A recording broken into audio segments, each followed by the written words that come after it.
I still remember the sound of their laughter that night. It was sharp, careless, and it cut deeper than any knife ever could. I stood there holding a heavy bowl of soup, the steam rising and fogging my glasses, my wrinkled hands trembling from the weight and the heat.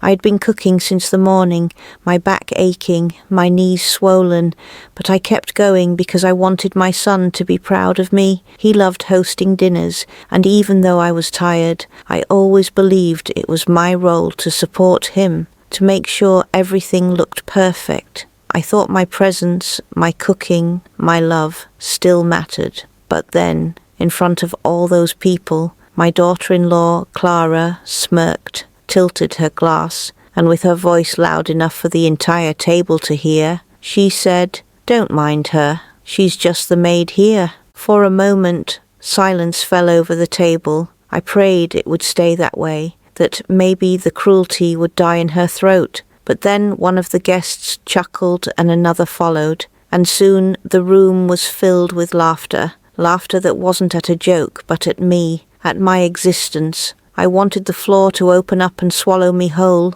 I wanted to run, to scream, to cry, but I couldn't. My son sat there, his eyes lowered, pretending he hadn't heard. My only child, the boy I had carried through sickness, through hunger, through storms of life, said nothing. That silence was louder than the insult itself. I lowered the bowl onto the table and excused myself quietly. No one noticed. They were too busy eating the food I had made with my aching hands, too busy laughing and pouring wine. I walked into the kitchen, leaned against the counter, and let my body shake. My chest hurt, like someone had pressed a stone against my heart. My eyes burned, but I didn't let the tears fall. I had cried too many times in my life already, and I told myself this would not be one of them. But inside, I broke. That night, after everyone had gone and the dishes were piled up like mountains, I sat alone at the kitchen table, staring at my hands. These hands, wrinkled, veins raised like rivers under thin skin, nails chipped and worn. They were not the hands of a maid. They were the hands of a mother who had worked herself to the bone, so her son could rise above the poverty we were born into. My daughter-in-law saw only an old woman serving food. She didn't see the years of factories where the machines screamed louder than my thoughts. She didn't see me scrubbing rich women's floors on my knees, swallowing my pride just to earn enough for school books. She didn't see me skipping meals so my son could eat, or selling my wedding bangles to pay his college fees. To her, I was just the maid. To me, I was the builder of their entire life. I closed my eyes and drifted back to the years when I was young and full of fire, though the world did everything to extinguish it. I grew up in a small village where hunger was a constant guest at our table. My father died when I was 12, and my mother worked herself sick in the fields. At 16, I married a man who promised me stability, but fate was cruel. He died young, leaving me with a child and nothing else. My boy, my son, my reason for living. I looked at his tiny face and swore I would never let him feel the hunger and shame I had felt as a child. I worked jobs no one else wanted, cleaning latrines, scrubbing factory floors soaked with oil and sweat, carrying bricks on construction sites until my shoulders screamed in pain. People looked down on me, but I didn't care. Every coin went to my son. Every sacrifice was for him. There were nights I came home with blisters on my feet and no food for myself. I remember boiling plain water and drinking it slowly so my stomach would stop crying out in pain. My boy never knew. I would tell him I had already eaten at work. He would smile, believe me, and I would watch him eat the last piece of bread. And when he slept, I would sit by his bed, stroke his hair and whisper promises to the darkness, promises that he would go to school, that he would have shoes, that he would never be called poor, never be called less. I kept every one of those promises, even if it killed me a little each day. When he grew, when he got his first job, I thought my struggles were over. I thought I would finally rest, finally be cared for. But life doesn't always repay what you give. He married Clara, a woman who wore expensive perfumes and looked at me like I was an old piece of furniture in her perfect house. She smiled politely in front of others, but behind closed doors, her words cut sharper than knives. "Why don't you stay in your room when guests are here?" she once whispered. "You embarrass us with your old clothes." Another time she sighed and said, "If you want to be useful, you can clean around here. Otherwise, don't get in the way." I swallowed every word. I told myself, maybe she'll change. Maybe she just doesn't understand me yet. But that night at the dinner table, when she laughed and called me the maid, I knew. She didn't just not understand me. She didn't respect me. She didn't even see me as human. I spent that night awake, staring at the ceiling in the small room they'd given me. My bones ached, but it was my heart that hurt the most. I thought of all the times I had shielded my son from life's cruelty, only to realize I had raised him into a man who could sit silently while his wife humiliated me. I thought of my sacrifices, my dreams, my years. Were they worth it? Was this what motherhood gave in return? I wanted to scream, to demand answers, but I didn't.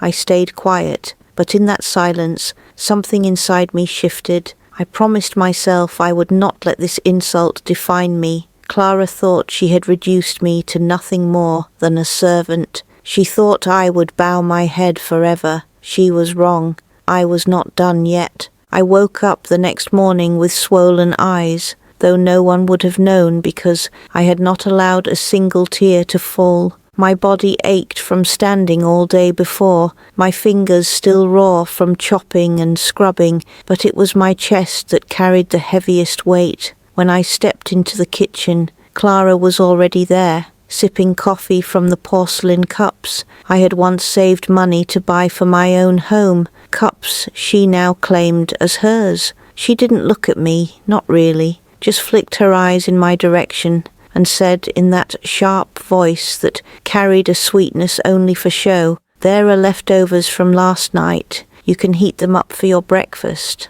Leftovers from a dinner I had cooked. I nodded without speaking because I had learned long ago that replying to her only gave her more power. I sat at the edge of the chair, holding the mug between my hands, remembering a time when mornings were different, when my son would run into the kitchen with messy hair, his little legs carrying him so fast he'd almost trip, and he would wrap his arms around me before I even turned from the stove. He would shout, "Mama, is breakfast ready?" And I would laugh, hiding the emptiness in my stomach, because I had given him the last egg, the last piece of bread. Back then, the smell of tea leaves boiling in milk was the smell of hope, the only luxury we could afford. There were years when I thought my body would collapse from exhaustion, but I kept going. I remember the factory floors most vividly, the oil slick on the ground that made the air taste like metal, the roar of the machines that never truly left my ears even in sleep, the heat that made sweat roll down my back and sting my eyes. We were allowed one short break for food, but often I had none, so I would sit in a corner pretending to chew, sipping water from an old bottle and saving the little money I had for my boys' school books. I saw women younger than me collapse at their machines, their bodies unable to take more, and still we worked because there was no other choice. At night I would come home with aching arms and sore feet, but the sight of my son sitting with a pencil, bent over his homework, gave me strength again. I would kiss the top of his head, smell the sweat in his hair, and tell myself it was worth it, all of it, because he would not end up like me. I didn't need jewelry, I didn't need silk clothes, I didn't need rest. I only needed to see him rise. Years later, when he stood tall in his graduation gown, I thought my heart would burst. My husband had long been gone by then, taken by illness when my son was still young, leaving me to carry the world on my shoulders alone. But in that moment, when I pinned the little flower on my son's chest before he went on stage, I felt that every blister, every sleepless night, every insult I had swallowed was being repaid. He hugged me and whispered, "Mama, this is for you." I believed him. I thought I had finally done enough, finally secured my place in his life. I thought he would never forget who carried him when the world gave us nothing. But life has a way of turning promises into silence, and now, decades later, the boy who once pressed his small face against my chest sat at a dining table while his wife mocked me, and he said nothing. His silence told me more than words ever could. Clara was not always cruel in the beginning. I remember the first time he brought her home, a young woman with perfume so strong it lingered in the hallway after she left, her nails painted, her smile polite, but her eyes always scanning, judging. I welcomed her, because that is what mothers do. I cooked her favorite dish after my son told me she liked it. I offered her my jewelry box so she could choose a piece to wear at their engagement. And though she laughed and said, "Oh no, that's too old-fashioned," I still smiled and told her she looked beautiful. In those days I thought kindness could melt any ice, but Clara was not ice. She was stone. Her politeness was a mask, and once the vows were said, the mask began to slip. At first it was small things. "Maybe you shouldn't wear that old sari in front of my friends," she would say, with a laugh that wasn't quite a joke. Or, "Don't worry about dinner, I'll order something instead," as though my food were not good enough. I told myself not to take it to heart. I told myself she was young, modern, from a different world. But slowly, the words grew sharper. "Why do you have to be in the living room when guests are here? You make things awkward." Or, "If you want to be helpful, at least clean properly. You missed a spot." And my son, my own flesh and blood, stood between us like a shadow, sometimes smiling nervously, sometimes walking away, but never standing for me the way I had always stood for him. It all built toward that night, the dinner table, the insult, the laughter. It wasn't just the words. It was everything they carried. They erased my years of sacrifice. They erased my dignity. They erased me. That night, as I lay in bed, staring at the cracked ceiling, I realized something I had avoided for too long. I had allowed them to treat me like this because I kept telling myself it was love, that family was about swallowing pride and staying silent. But silence had not brought me respect. It had only made them bolder. My daughter-in-law thought she could erase me with a laugh. My son thought his silence could bury me alive. But they didn't know the truth. They didn't know that the same silence that seemed like surrender was actually the place where I gathered my strength. They didn't know that, while they laughed at me, I was remembering every sacrifice, every coin I had saved, every paper I had signed. They didn't know that this maid they mocked was the true foundation beneath their comfortable lives. And I promised myself, as the night stretched on and the house grew quiet, that I would no longer allow them to define me. If Clara thought she had humiliated me for the last time, she was wrong. The lesson she had given me that night was clear,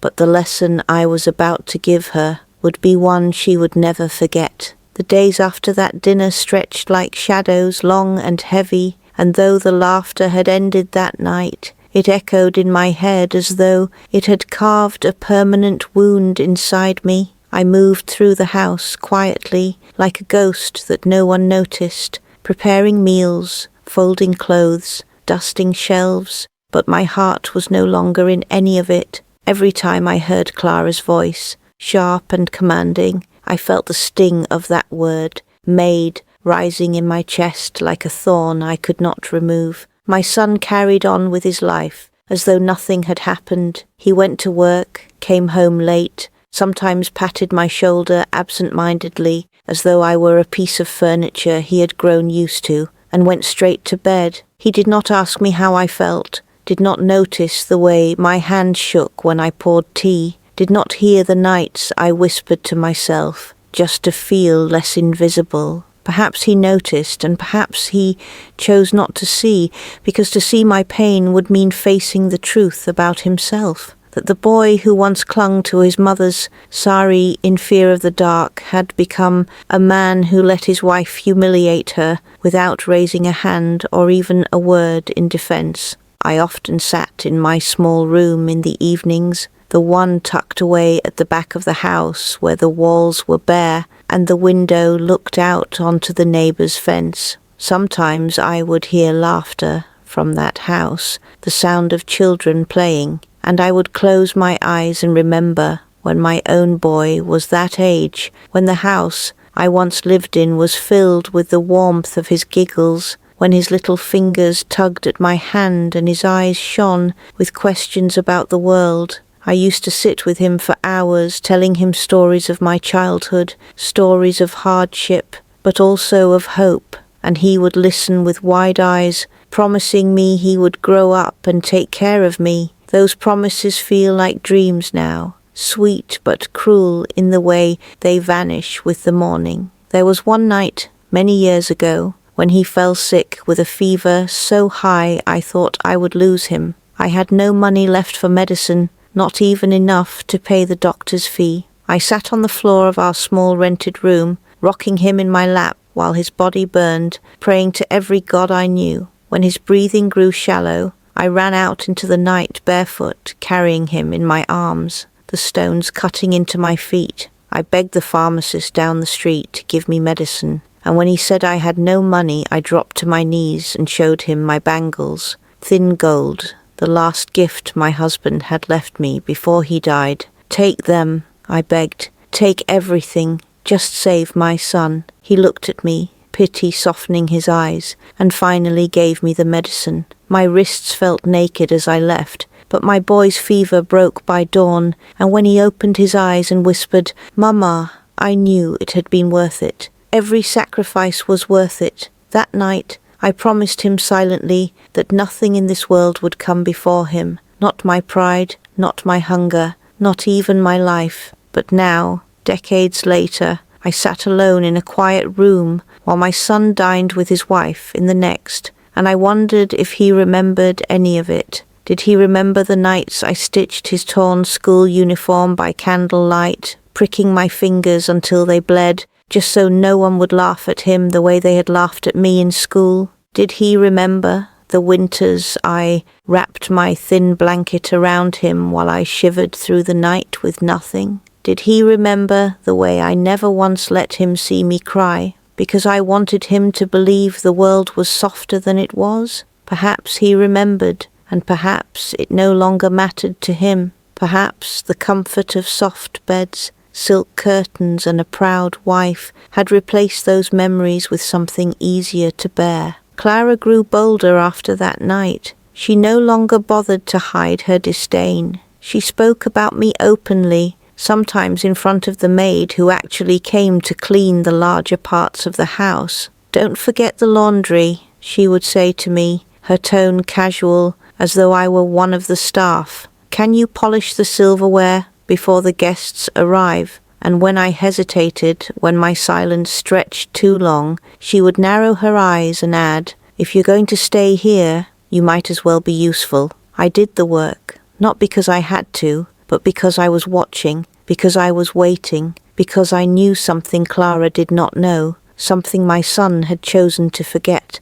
This house, this life, the comfort she flaunted as her own, was not built by her family, nor even by my son alone. It was built brick by brick with my blood, my sweat, my years, and unlike her, I understood the value of every brick. Sometimes, when Clara left the house for her social gatherings, I would walk through the rooms quietly, touching the walls as though they still carried the echoes of my sacrifices. I would run my fingers across the photo frames, the certificates, the trophies lined up neatly on the shelves, and I would remember the day each one was earned, the night before when I had stayed up praying, working, sacrificing so that my son could succeed. I would open the cupboards where the fine china was kept, dishes I had never eaten from, and I would remember the steel plates we once shared, scratched and dented, but always full of love. I would look at the expensive curtains, the velvet sofas, the glittering lights,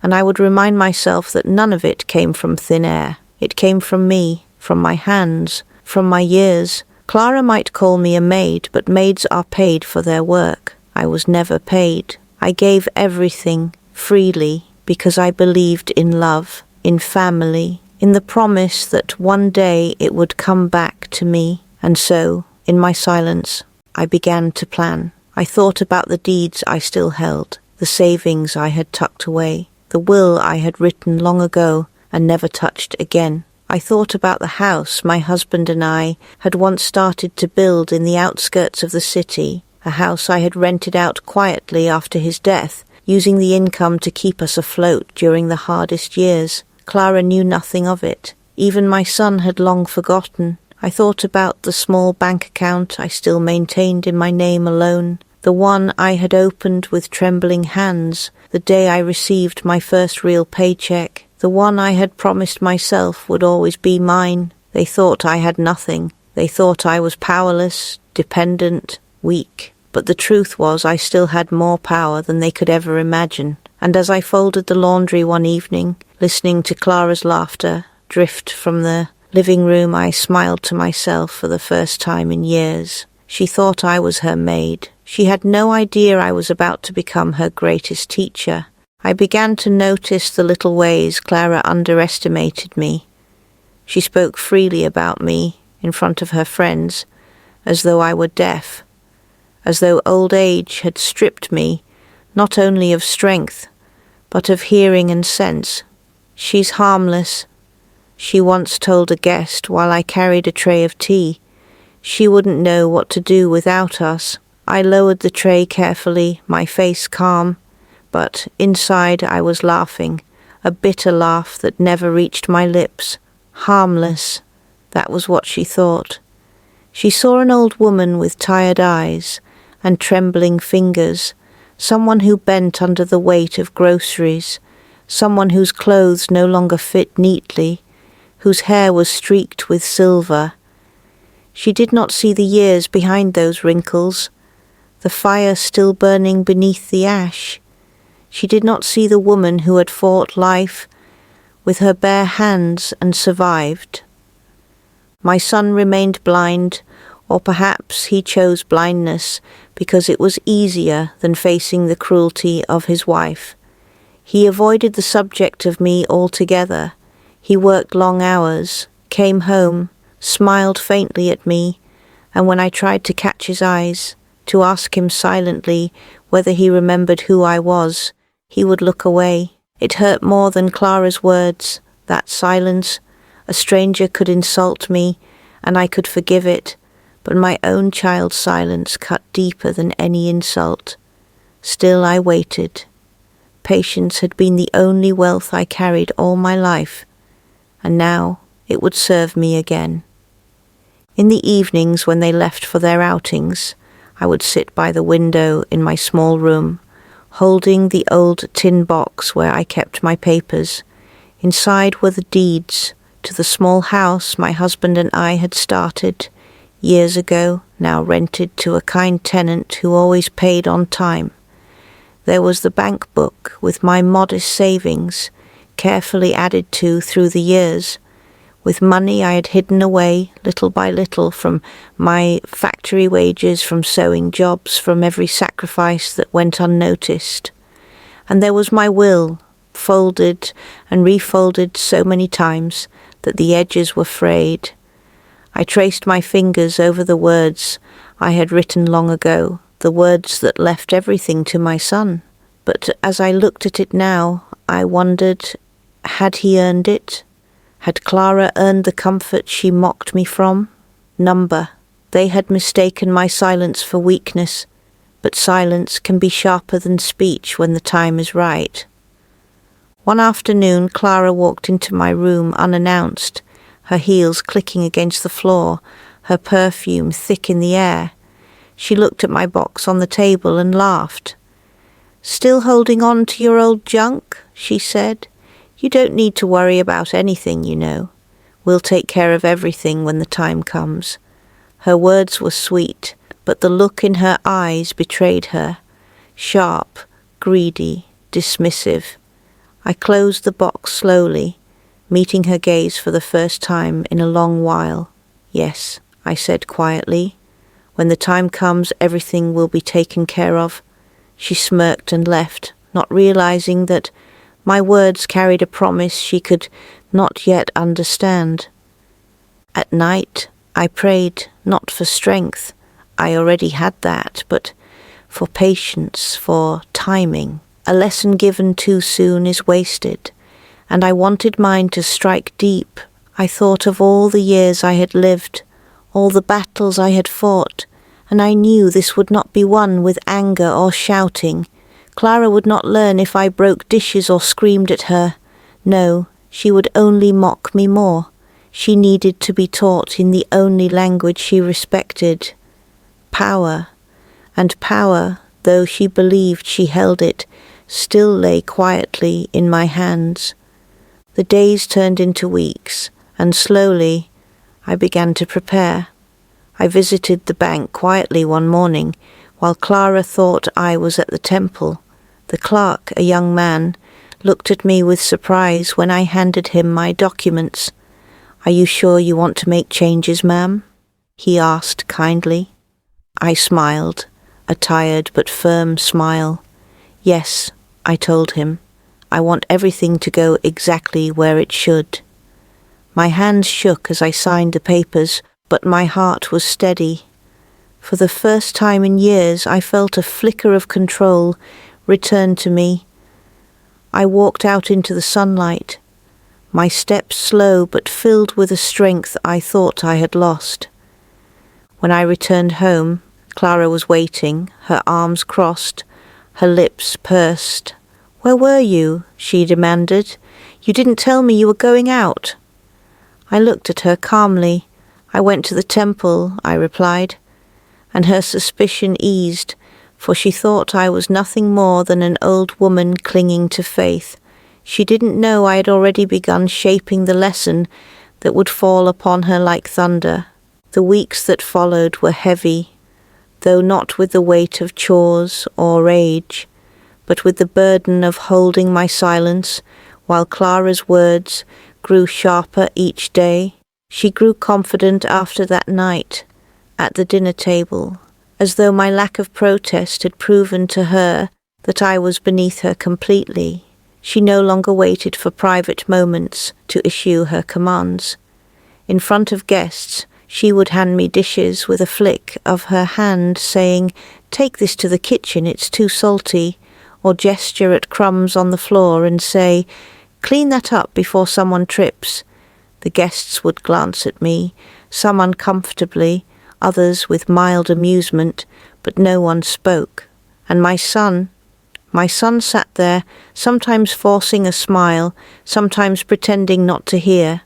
I watched him searching for the boy I once knew, the boy who once wiped my tears when I burned my hand cooking for him, the boy who once whispered, "Don't cry, Mama, I'll take care of you one day." That boy was gone. In his place sat a man whose silence was not just cowardice but betrayal. At night, when the house was quiet, I would return to my box of memories, not just papers and deeds, but letters, photographs, tiny relics of a life I had carried alone. There was a photograph of my son at 10 years old, his teeth crooked, his smile wide, holding a book larger than his chest. I remembered that day clearly, because he had won that book as a prize in school, and I had borrowed money to buy him a new shirt so he could look decent when he stood on stage.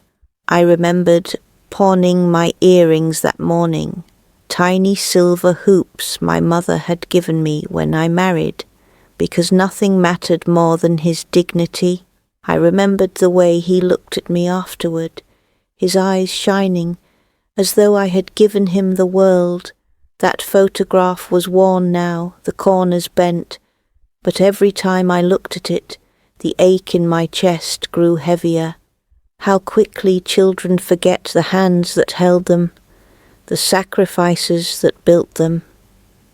One evening, Clara returned from a party, her cheeks flushed from wine, her voice loud as she entered the house with her friends. I sat quietly in the corner of the living room, knitting, though my eyes were on nothing.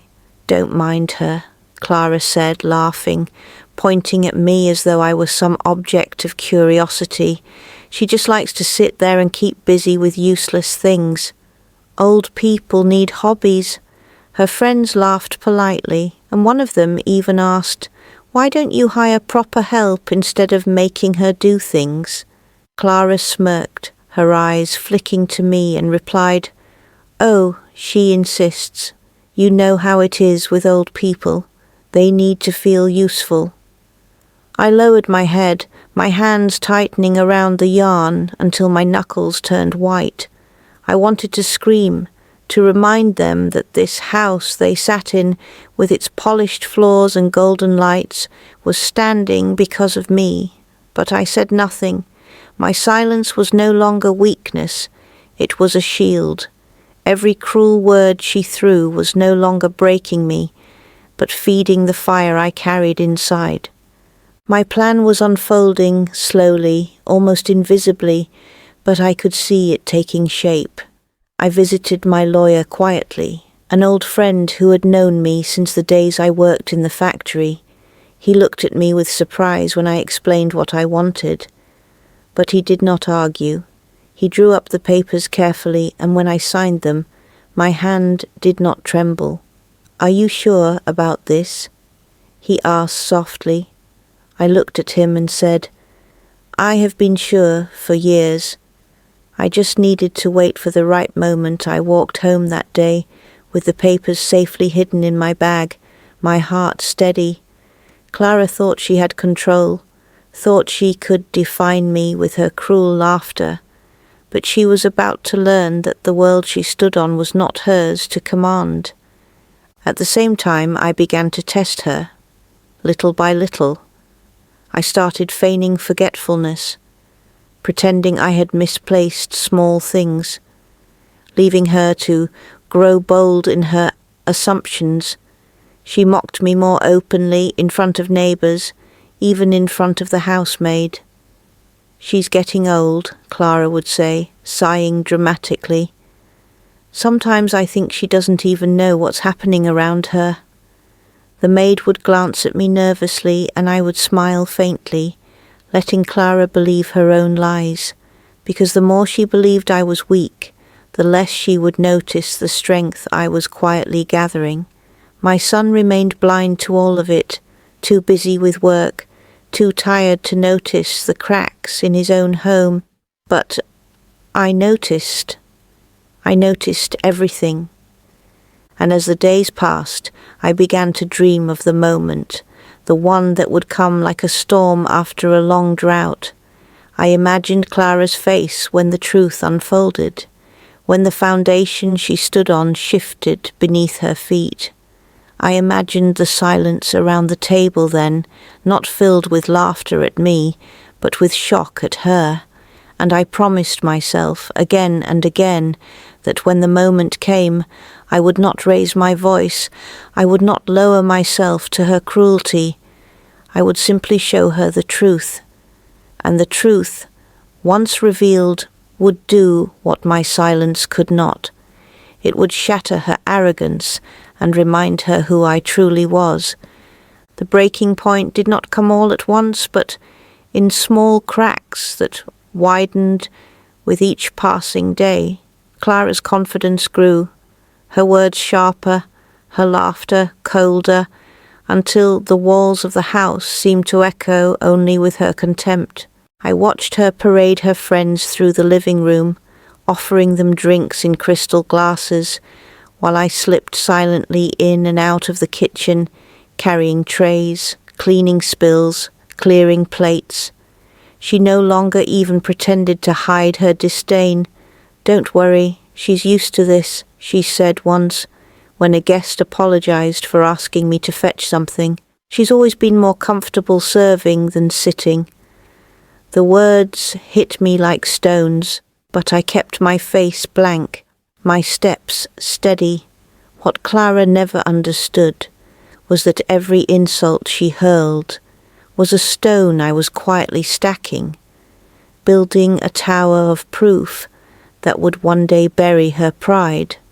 My son noticed, I think, though he tried hard to pretend he didn't. There were moments when I caught him watching me, his eyes softening for a heartbeat before he turned away, choosing his silence once more. One evening after Clara had gone upstairs, he came into the kitchen while I washed the dishes. He lingered by the door, shifting on his feet like a boy again, and finally said, "Mama, you don't have to do so much.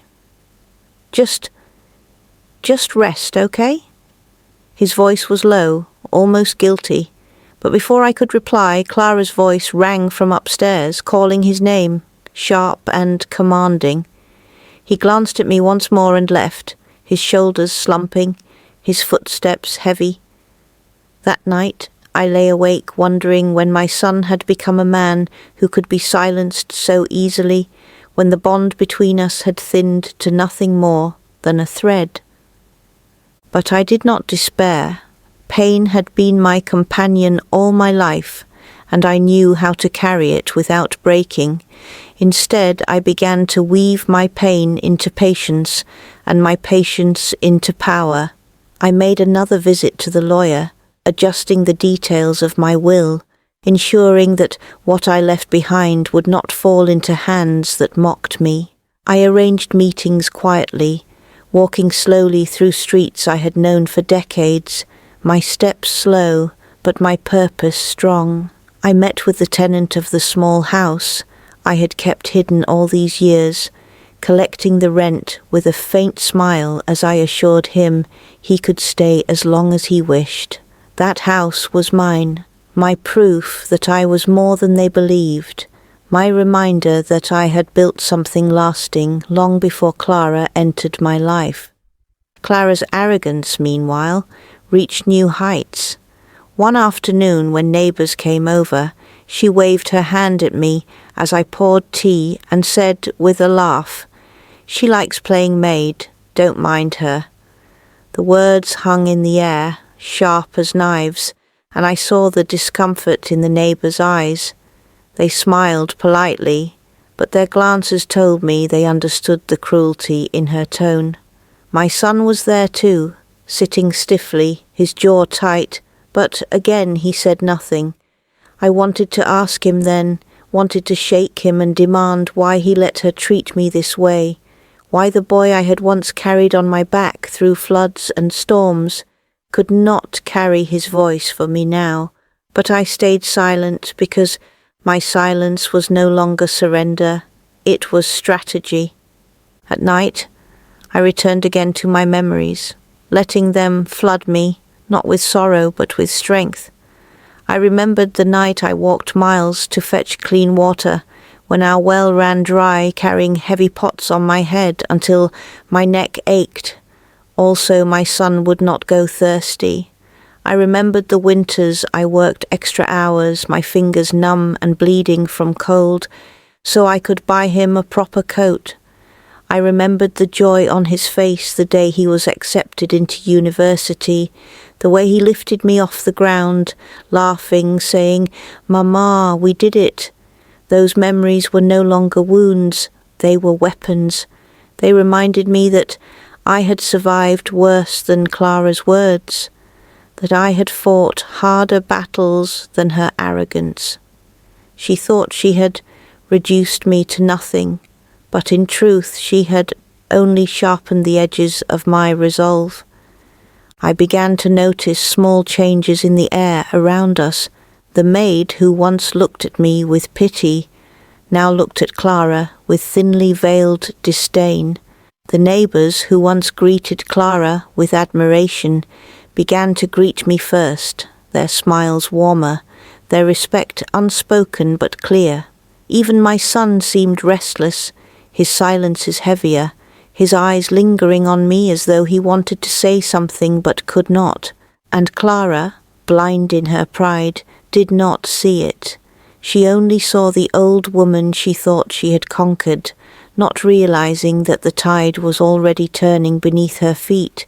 And so I waited, patiently, for the moment when everything would come together. I knew it would not be long. Life has a way of revealing truths at the most unexpected times. and Clara's arrogance was a fire that would burn too brightly, too recklessly, until it consumed itself. When that moment came, I would be ready. I would not raise my voice. I would not seek revenge with anger. I would simply hold up the mirror of truth and let her see the empire she thought was hers crumble into dust. The evening of the final gathering began like any other, with Clara barking orders as I moved around the kitchen, her voice sharp and quick as she listed every detail she wanted. Perfect. Guests were coming, important ones, she said. People who could help my son's career. People who would open doors to even greater success. I listened silently, carrying trays, chopping vegetables, kneading dough, with hands that had known such work for decades. I watched her flutter about in her expensive dress, her jewelry glinting in the light, her laughter loud as she rehearsed her smiles in the mirror. She looked like a queen preparing for a throne that was never hers, not truly, though she believed otherwise. I wondered as I stirred the pot whether she had any idea how fragile her crown was, how easily it could crumble with a single truth. When the guests arrived, the house filled with voices and perfume, the clinking of glasses, the rustle of silk and suits. I moved quietly, carrying dishes, refilling drinks, my presence invisible as always. But this time my silence was not born of defeat. It was the silence of a hunter waiting for the right moment. Clara laughed and joked, her arm linked with my son's, parading him proudly, as though she had built the man he had become. My son smiled, but I saw the tightness in his jaw, the way his eyes darted toward me when he thought no one noticed. He knew something was wrong, though he still lacked the courage to face it. It happened when dessert was served. Clara, flushed with wine and arrogance, leaned back in her chair and gestured at me as I placed the final dish on the table. "You see," she said with a laugh, "having her around is so convenient. It's like having live-in help. She doesn't mind, of course. She's always been happier keeping her hands busy with little chores." Her words landed like stones in the quiet that followed, the same kind of silence that had once broken me weeks before. But this time it was not I who broke. I stood tall and my hands steady, and for the first time in years I lifted my eyes to meet every face at that table. The guests shifted uncomfortably, their laughter caught in their throats, and I saw in their eyes that they knew this was no harmless joke. Clara smirked, believing herself witty, believing she had put me in my place once again. My son sat frozen, his hand tightening around his glass, but he said nothing, and in that silence I knew the moment had come. I set the dish down slowly, carefully, and then straightened my back, the weight of 70 years resting on my shoulders, yet somehow lighter than ever. My voice when it came was soft but steady, carrying through the room with a calmness that made even the laughter die. "A maid," I said quietly, "is paid for her work." Clara blinked, confused by my sudden words, but I did not stop. A maid is thanked at the end of the day, sent home to her family, allowed to rest. But me, I was never paid. I was never thanked. I was never sent home, because this was my home, the one I built with my hands, with my life, with every piece of myself I had to give. The room was silent now, every eye fixed on me, even Clara's smirk faltering. I let the words flow, not angry, not shouted, but steady, each one carrying the weight of decades. "These hands you mock scrubbed factory floors until the skin peeled away. They carried bricks and washed clothes until the bones ached. They gave up jewelry, food, warmth, everything, so that my son could grow, could study, could one day sit at this table surrounded by wealth. You call me a maid, but it was I who built the empire you now sit in. I turned to my son then, and for the first time in years he could not look away. His eyes filled with tears, his lips trembled, but still he said nothing. The silence between us was heavy, but it was no longer mine to carry. It was his. And then, slowly, I reached into the folds of my sari and pulled out the papers I had kept hidden, the ones I had signed at the lawyer's office, the ones that carried the truth Clara never imagined. I placed them on the table, my hands steady. You see, I said softly, my gaze fixed on Clara, this house you sit in is not yours. It never was. It is mine, bought with my husband's sweat, with my sacrifices, with the life I gave away, piece by piece, and when I am gone, it will not be yours to inherit, no matter how many times you laugh at me. I have made sure of that. Clara's face drained of colour, her lips parting as though to speak, but no words came. My son's hands shook as he reached for the papers, scanning them with eyes wide in shock, realizing the truth he had forgotten all these years. The guests sat in stunned silence, their forks and glasses untouched, their eyes darting between Clara and me. The air in the room was heavy, but for the first time in years I felt light. I had carried their contempt for so long, but now it was theirs to carry, theirs to sit with, in this silence that revealed everything they had ignored. The silence that followed was like a storm held tightly in the air, pressing down on everyone at the table until even the clinking of glasses seemed impossible. Clara's smirk had vanished, replaced by a tightness in her jaw, her fingers gripping the edge of the chair so hard her knuckles turned white. My son sat frozen, the papers trembling in his hands, his lips moving as though he wanted to speak, but no words would come. The guests shifted in their seats, some lowering their eyes, others staring at me with something that looked almost like shame on my behalf, though I needed none of it now. I had carried shame long enough. Tonight I had laid it down. Clara was the first to break. She laughed, though it was brittle and hollow, and waved her hand as if swatting away a fly. So what? She said, her voice higher than usual. So the house was yours. It doesn't matter. Everything here is still ours. You live under our roof. You eat our food. You... Her words caught in her throat as I raised my hand, not angrily, but as slowly, steadily, the way a mother quiets a child. My eyes met hers, and for the first time since she had entered my life, I saw her flinch. You mistake living with dependence, I said quietly. You mistake my silence for weakness. But let me remind you, Clara, when you walked into this house, it was not empty. It was full, built on the years I gave, the life I poured into it. You have only ever decorated what I built. You have only ever enjoyed what I sacrificed. And tonight, in front of all these people, you called me a maid, reducing me to the work of my hands. But those hands, I lifted them slowly, veins and wrinkles visible in the light, were never empty. They carried more than you could ever imagine. They carried hunger, pain, loss, and still they carried my son to where he is now. You may laugh at them, but you will never erase what they have created.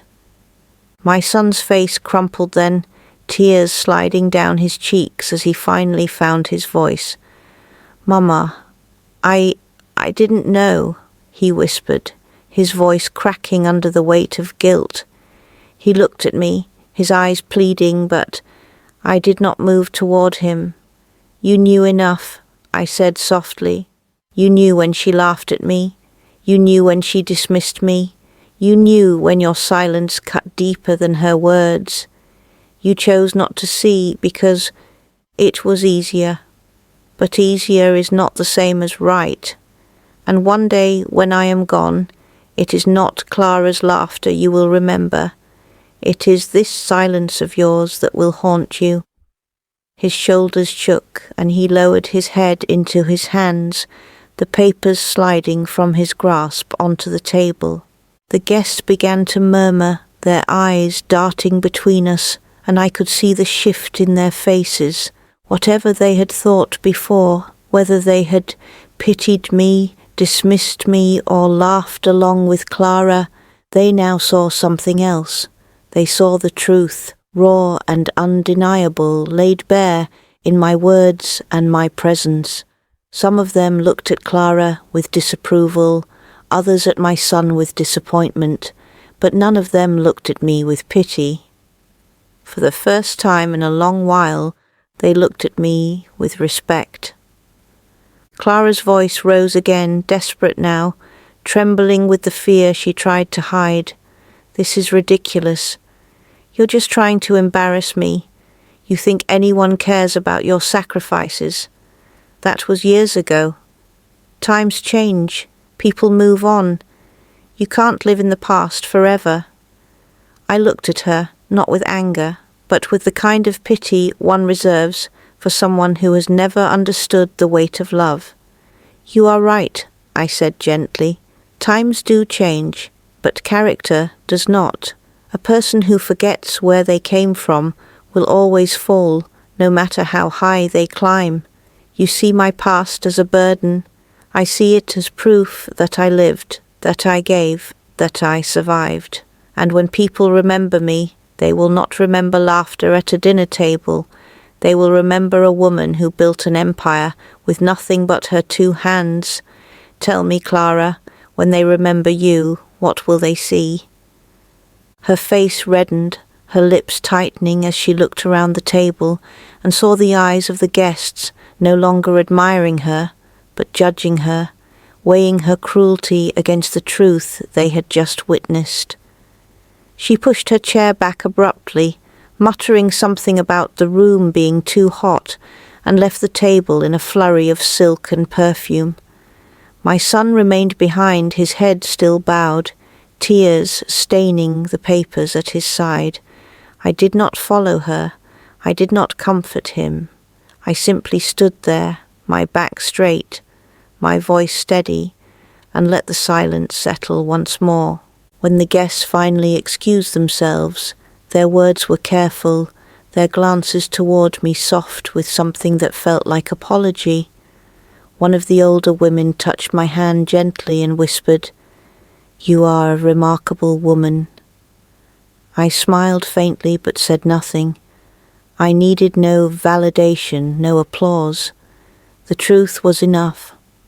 That night, as I sat alone in my small room, the papers safely returned to my box, I felt a calmness wash over me that I had not felt in years. Clara would rage, my son would wrestle with his guilt.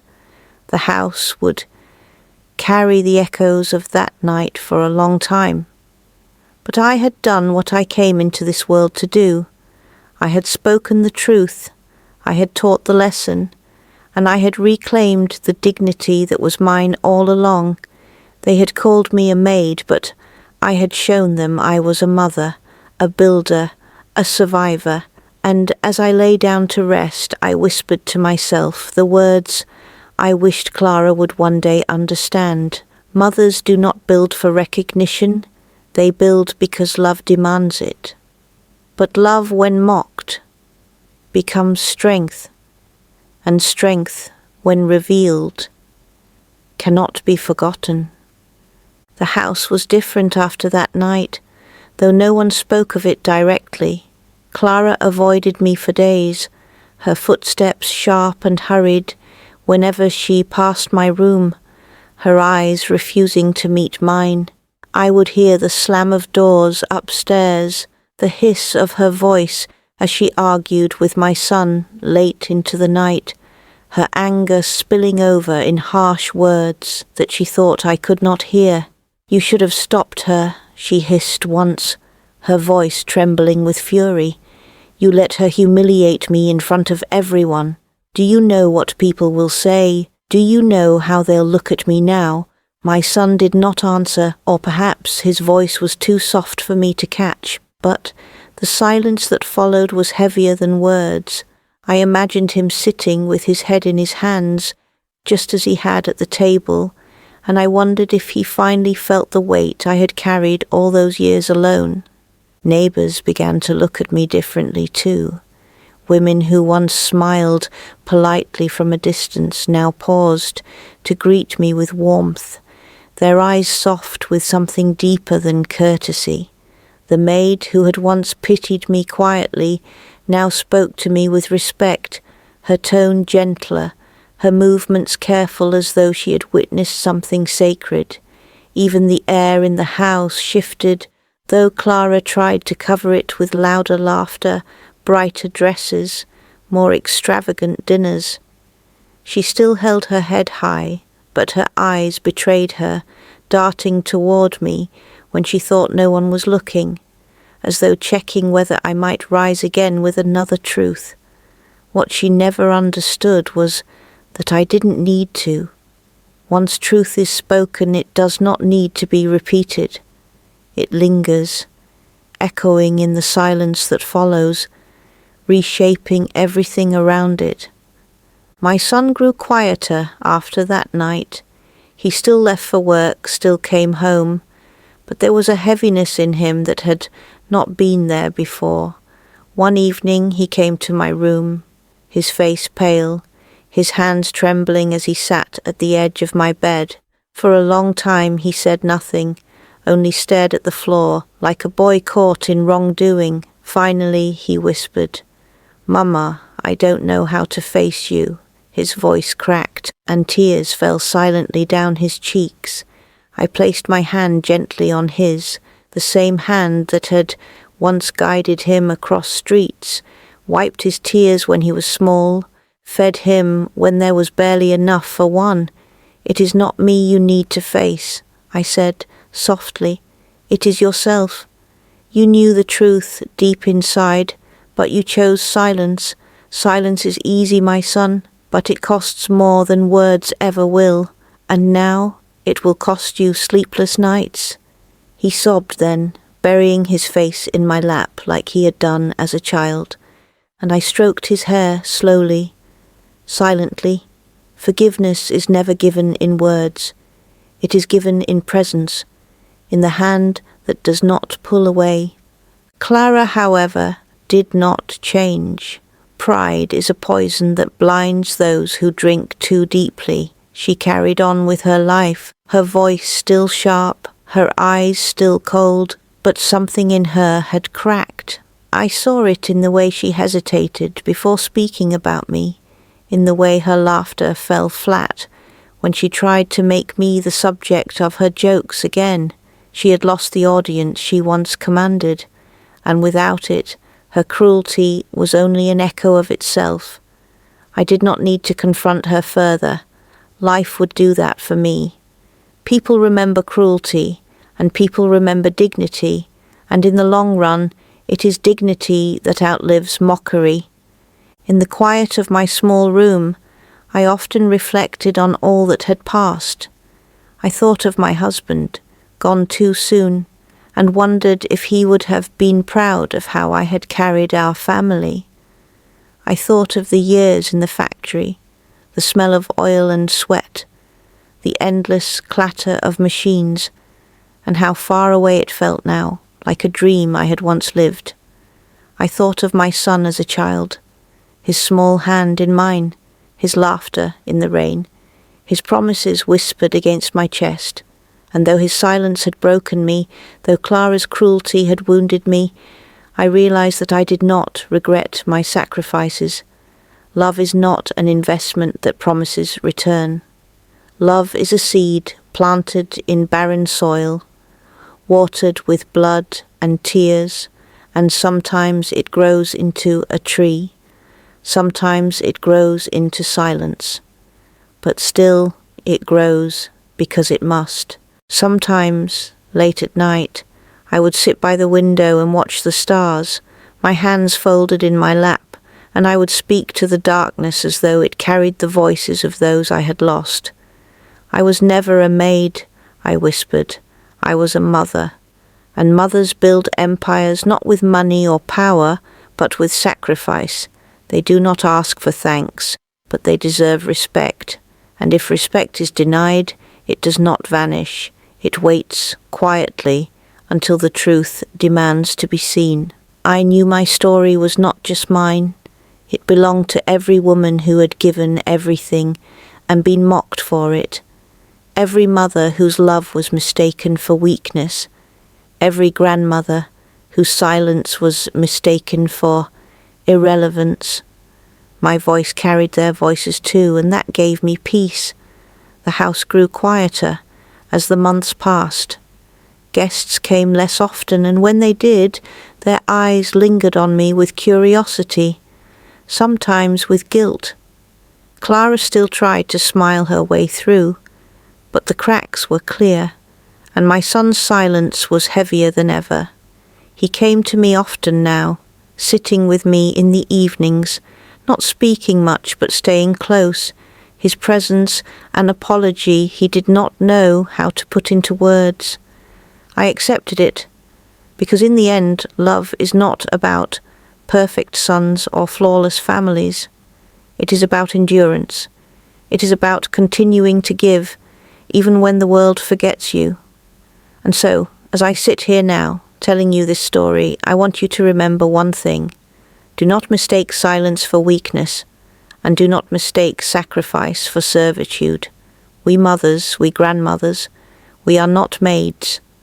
We are builders of futures, carriers of generations, keepers of histories written not in books, but in our hands, our wrinkles, our tired but unbroken hearts. They laughed at me once, but laughter fades. What remains is the truth, and the truth is this. The empire they sit upon was built by me, and no insult, no silence, no cruelty can ever erase that.